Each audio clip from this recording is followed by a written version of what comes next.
And how does that, I guess the approachability is one of the things that people love about you because you seem like you're a founder's first company. And so you've seen a bunch of founders. And what's the experience of entrepreneurship like around the world? Because I think most people here, myself included, we're kind of familiar with, say, Japan, or maybe at a large degree, this nebulous concept of Asia and what it means to be an entrepreneur there. Do you see the same sorts of stories happening over and over again in, say, Mexico City, in London, in Southeast Asia, and North Asia? I think the business models have a lot of similarity, and we certainly think that there's lots of opportunities to do successful businesses in other geographies with slight variation.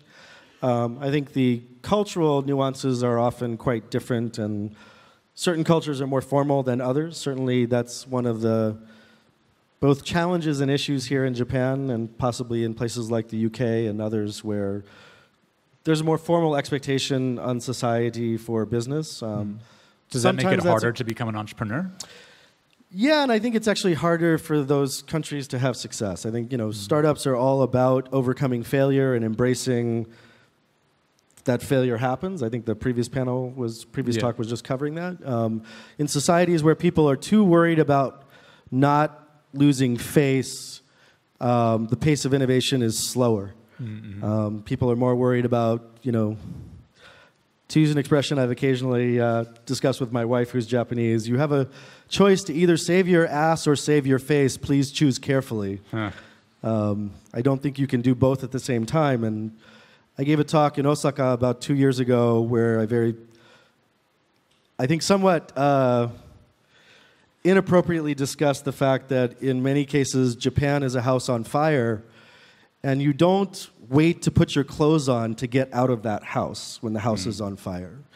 Very, very seriously, I think there's lots of challenges in Japan, from the tsunami to the aging population to a lot of cultural nuances around entrepreneurship that is not a story that people need to think about for extended periods of time. You need to take action and make change.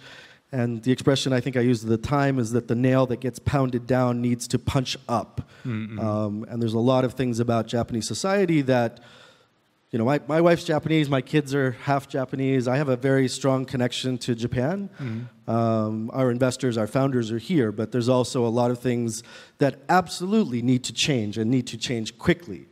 Or else, we're going to face a lot of challenges.